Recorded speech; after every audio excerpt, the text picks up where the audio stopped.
Giorgio Viale. Ciao Giorgio, ci sei? Ciao Fabrizio, buongiorno a tutti. Ciao, buongiorno a te. Dove ti trovi in questo momento, Giorgio?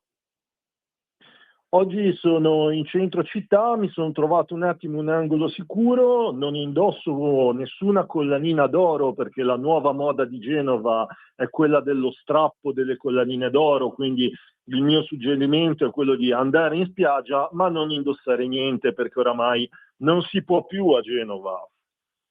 Oramai non si può più. Allora, dunque, cosa è successo? Vabbè, lo ricordiamo ancora una volta. Senegalese irregolare uccide un clochard italiano, tra l'altro originario di Milano, nel parco pubblico di Villetta di Negro, proprio in centro a Genova, tra l'altro in pieno giorno l'altro sabato mattina. È un episodio gravissimo, ma si susseguono ogni giorno, come dicevi tu, furti, strappi, scippi, accoltellamenti. Tra l'altro nel centro storico genovese un paio di nordafricani si sono accoltellati sempre in pieno giorno, sto parlando, non di sera o di notte, e quindi la gente è terrorizzata. Fammi intanto dare un saluto, un pensiero a chi non ne può più ed è sceso in piazza a manifestare a Belfast dopo, diciamo, il tentato omicidio di un irlandese per strada, ricordiamolo, il rifugiato, almeno sulla carta, sudanese, che ha coltellato l'irlandese, ha tentato di decapitarlo. Tra l'altro la vittima ci ha rimesso un occhio, quindi un abbraccio alla vittima di questa ennesima violenza da parte di un immigrato che in questo caso avrebbe, secondo quanto riferito dai media irlandesi, ottenuto addirittura lo status di rifugiato. Insomma, la gente si ribella, c'è questa rivolta, prima o poi, se andiamo avanti così, purtroppo succederà anche da noi se non si cambiano un po' le politiche. Ma il fatto strano è che proprio due deputati liguri del PD hanno presentato, pensate, un'interrogazione al Ministero, al Ministro dell'Interno Matteo Piantedosi, sostanzialmente incolpandolo dell'insicurezza che c'è a Genova, ossia dopo che hanno urlato contro strade sicure nel centro storico genovese, dopo che hanno sostanzialmente tolto il taser alle agenti della polizia locale, nonostante fosse stata avviata la sperimentazione anche a Genova da parte della precedente amministrazione di centrodestra, dopo che hanno appoggiato in tutti i modi i migranti irregolari, dopo che hanno appoggiato le azioni dei taluni magistrati buonisti che non li rimpatriano, non li lasciano in carcere, eccetera, il PD improvvisamente adesso dà colpa al nostro ministro dell'Interno. Siamo veramente alla follia, giusto Giorgio?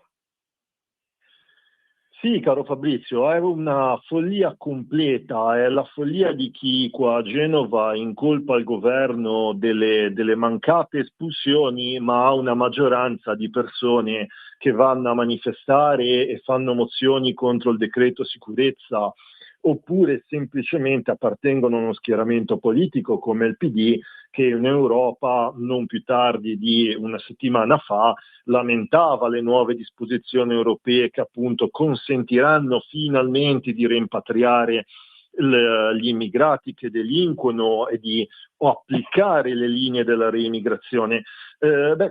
Questo cortocircuito mentale, questa impostazione schizofrenica della politica che noi assistiamo qua a Genova è un po' l'impostazione che purtroppo avranno anche in campo nazionale, ma qua a Genova la situazione sta peggiorando visibilmente. Oramai i furti e le rapine in strada in pieno giorno sono appunto un qualcosa di frequente. Non più tardi di 24 ore fa, dopo questo caso gravissimo di un omicidio, abbiamo avuto l'ennesima rapina in pieno centro in Piazza della Vittoria da parte di un 28enne algerino che ovviamente armato di bottiglia rotta ha minacciato passanti e polizia, addirittura ha cercato di mordere poi i poliziotti che lo arrestavano.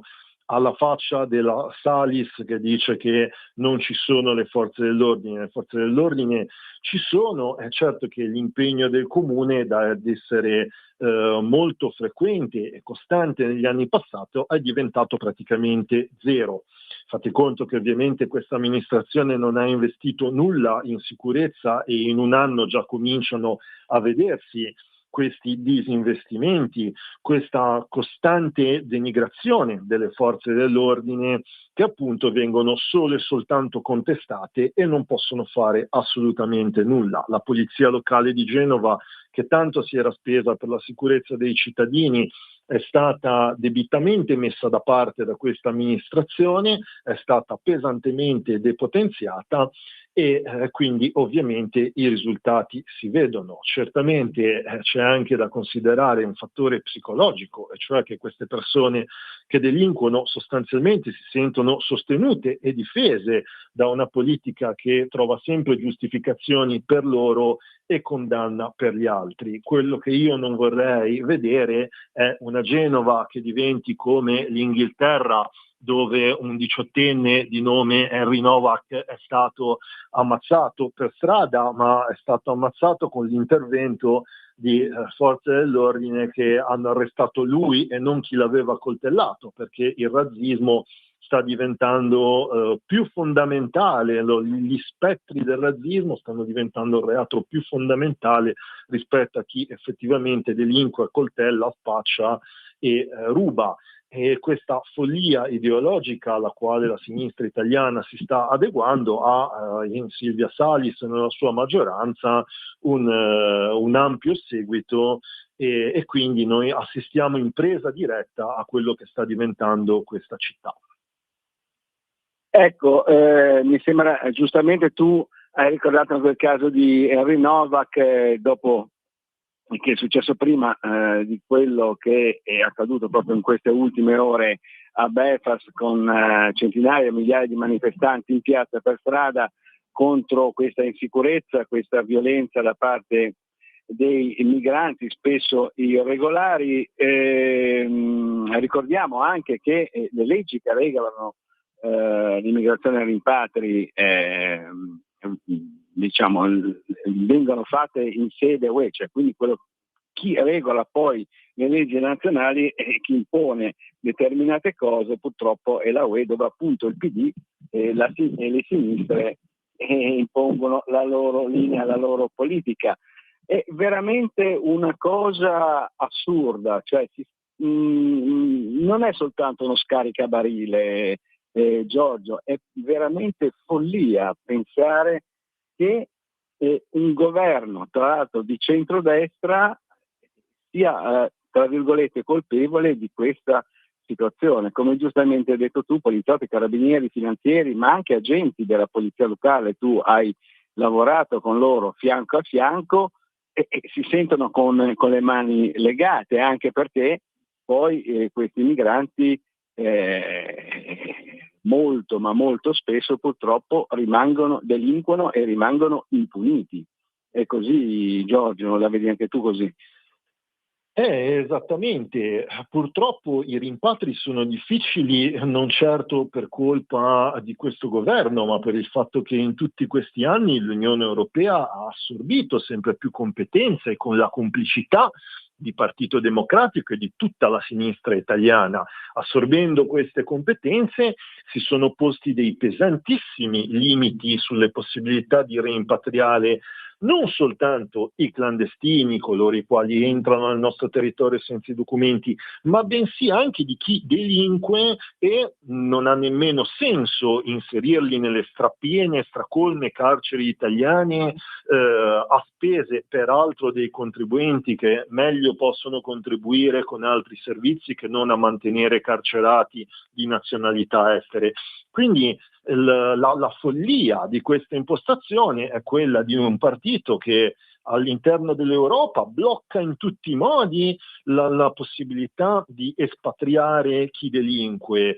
All'interno di tutte le istituzioni nella quali hanno molti esponenti, nelle quali sono molto influenti, all'interno ovviamente di tutto quel campo della tutela dei diritti umani, che è una tutela dei delinquenti e non certo dei diritti delle persone comuni, loro fanno di tutto per imporci un sistema nel quale bisogna praticamente soltanto sperare di essere derubati e basta, e non perdere la vita per strada, perché appunto qualsiasi pazzo, qualsiasi delinquente, una volta sbarcato in Italia, secondo loro ha il diritto di rimanerci per sempre e a nostre spese.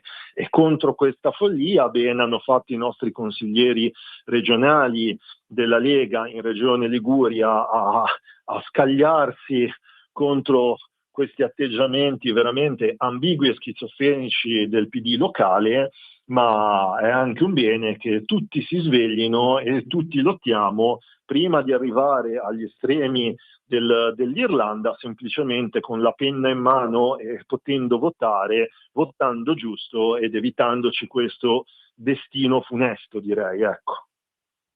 Benissimo, ti ringraziamo perché il tempo con te a nostra disposizione è terminato, abbiamo il secondo ospite già in linea, ti auguriamo una buona giornata, un buon lavoro. Ciao Giorgio. Grazie Fabrizio, ciao a tutti. Grazie ancora al nostro ex assessore comunale alla sicurezza a Genova, Giorgio Viale, e passiamo subito al nostro secondo ospite che è il nostro capogruppo in comune a Genova, Paola Bordilli.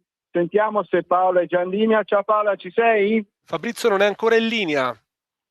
Non è ancora in linea. Allora, con Paola Bordilli, che tra l'altro sta preparando una controconferenza stampa, perché stamattina c'era in programma a Palazzo Tursi, sede del Comune di Genova, la conferenza stampa della sindaca Silvia Salis su un anno di amministrazione comunale di Giunta Salis.